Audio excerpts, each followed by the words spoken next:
Assalamualaikum warahmatullahi wabarakatuh, kawan-kawan sahabat CPNS Kemenak, SKB Kemenak 2021.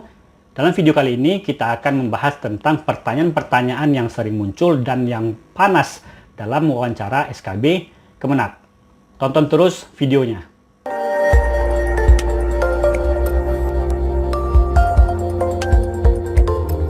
Oke kawan-kawan SKB Kemenak, dalam video kali ini kita akan membahas tentang wawancara SKB Kemenak, pertanyaan-pertanyaan apa saja yang akan muncul. Dan bagi Anda Muslim, sebelum ke pertanyaan ini, pastikan Anda bisa membaca Al-Quran, kemudian Anda hafal doa-doa sholat, kemudian juga Anda juga tahu menulis Al-Quran. Oke, langsung saja kita akan membahas pertanyaan-pertanyaannya. Oke, langsung saja kita kepada pertanyaan. Pertanyaan pertama, bagaimana sikap Anda jika ada budaya lokal yang bertentangan dengan syariat Islam?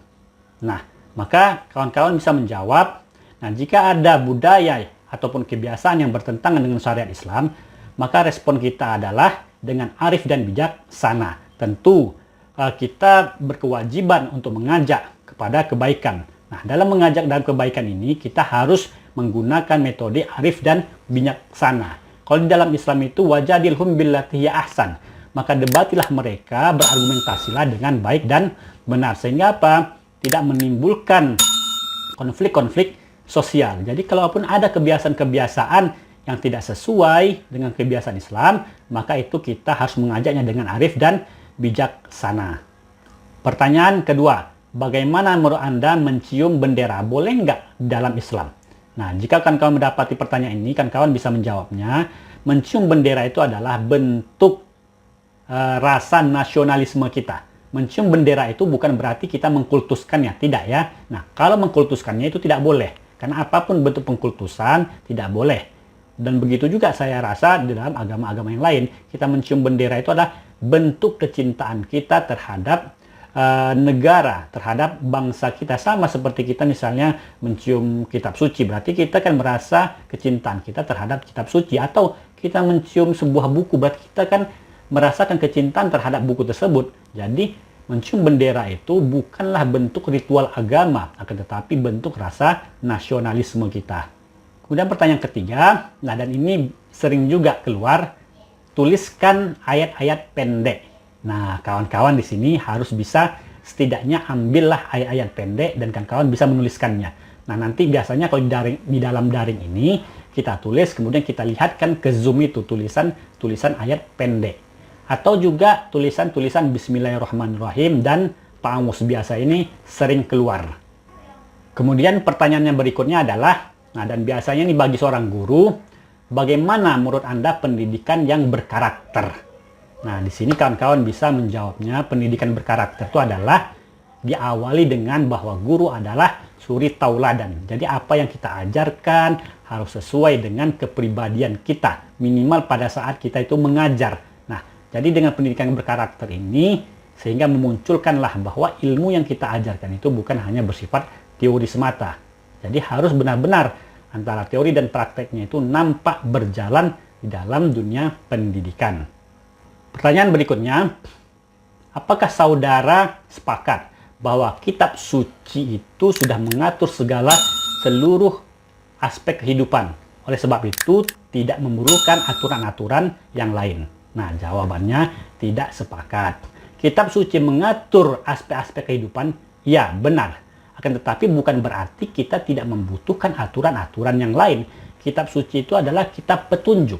Akan tetapi secara teknisnya, ketika kita bermasyarakat, tentu ada aturan-aturannya. Ketika kita bernegara, ada aturan-aturannya. Dan aturan-aturan yang terperinci tersebut tidak terdapat dalam kitab suci. Kitab suci hanya menjelaskan prinsip-prinsipnya. Maka aturan-aturan yang lain, yang tertulis, aturan undang-undang, ataupun peraturan-peraturan yang lain itu perlu dan dibutuhkan. Dan itu bukanlah pertentangan dari kitab suci itu sendiri. Karena spiritnya juga sama. Pertanyaan yang berikutnya adalah, apakah saudara sepakat bahwa ilmu agama itu lebih penting daripada ilmu lainnya? Jelas jawabannya tidaklah sepakat. Ilmu agama dan ilmu-ilmu lainnya itu adalah seiring sejalan. Ilmu agama itu wajib, maka ilmu yang lain juga begitu juga, misalnya kedokteran, kemudian farmasi, dan lain-lain sebagainya. Kenapa? Bahkan di dalam Islam sendiri itu bisa menjadi fardu kifayah, artinya sebuah kewajiban, misalnya kayak ilmu kedokteran. Bayangkan saja kalau tidak ada yang ahli dalam kedokteran, bagaimana masyarakat kita untuk sehat, ataupun ilmu-ilmu otomotif, ataupun ilmu-ilmu yang lainnya. Jadi ilmu agama dan ilmu umum itu jangan dipisah-pisahkan, tidak boleh dipisah-pisahkan. Bahkan seluruh ilmu itu datangnya dari Sang Pencipta itu sendiri.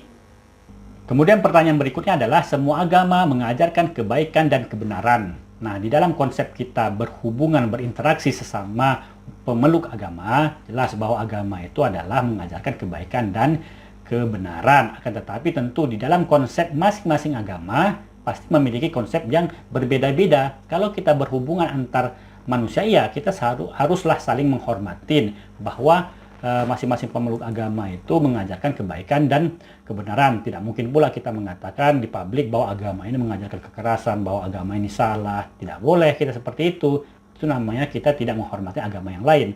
Akan tetapi dalam konsep-konsep keagamaan secara privat tentu masing-masing agama memilikinya, dan itu dipersilahkan saja. Nah, bagi agama Muslim tentulah dia meyakini kebenaran ajaran agamanya, dan begitu juga bagi pengikut-pengikut di luar Islam, tentulah bagi mereka ajaran mereka lah yang paling baik misalnya. Tetapi di dalam hubungan sosial kita harus saling menghormatin bahwa agama itu mengajarkan kebajikan dan kebenaran. Kemudian pertanyaan berikutnya adalah, apakah saudara sepakat bahwa pemerintah itu tidak boleh mencampuri urusan agama? Jelas kita tidak sepakat bahwa ada bagian-bagian dari agama yang perlu dicampurin oleh pemerintah. Justru pemerintah wajib turun tangan. Misalnya saja permasalahan pernikahan. Nah, itu kan masalah agama. Nah, apakah tidak boleh pemerintah? Justru pemerintah harus. Untuk apa? Untuk adanya ketertiban di administrasinya, administrasi pernikahan, dan juga dampaknya sangat vital sekali bahwa pemerintah haruslah ikut campur dalam hal itu. Begitu juga misalnya mengenai masalah urusan haji. Nah, haji ini akan sangat sulit terlaksana jika tidak ada campur tangan pemerintah. Nah, jadi hal-hal yang bersifat sosial di dalam agama itu pemerintah wajib mencampurinya, apalagi itu terkait dengan masalah-masalah ya seperti haji tadi, hubungan luar negeri, kemudian masalah transportasi, masalah keuangan, dan lain sebagainya. Akan tetapi tidak semua bagian dari agama harus dicampurin oleh pemerintah, apalagi terutama yang masalah privat-privat sendiri. Nah, itu kan agak susah juga kalau pemerintah langsung turun tangan masalah yang sekecil-kecilnya. Nah, jadi ada yang boleh dan harus dicampuri oleh pemerintah, dan ada juga yang tidak. Kemudian pertanyaan berikutnya, apakah agama melarang mengikuti pemilu? Jelas jawabannya tidak. Agama tidak melarang mengikuti pemilu. Pemilu itu adalah sistem di negara kita ini dalam pemilihan. Justru dengan pemilu itulah kita dapat memilih mana yang pemimpin yang lebih layak dan mana yang tidak. Karena sistem itulah yang sudah dimusyawarahkan, sudah disepakatin. Kalau di luar sistem pemilu, tentunya akan terjadi konflik-konflik sosial lagi. Bagaimana kita memilih? Apakah dengan cara ditunjuk, sementara kesepakatannya adalah dengan pemilu. Oke kawan-kawan, untuk video kali ini sampai di sini saja pertanyaannya. Kawan-kawan juga bisa melihat video-video kita sebelumnya tentang moderasi beragama. Di sana juga saya banyak juga mengulas tentang wawancara SKB Kemenak. Yang itu pertanyaannya bisa saja diulang pada SKB kali ini. Baik kawan-kawan SKB Kemenak, sampai di sini saja pertanyaan kita. Dan insya Allah kalau ada waktu kita akan sambung video-video berikutnya, dan tentu juga kawan-kawan harus tetap semangat, kemudian juga usaha semaksimal mungkin, berdoa, dan juga minta restu kepada orang tua. Dan jangan lupa juga kawan-kawan bisa melihat juga di video-video kita sebelumnya. Terima kasih, demikian saja. Assalamualaikum warahmatullahi wabarakatuh.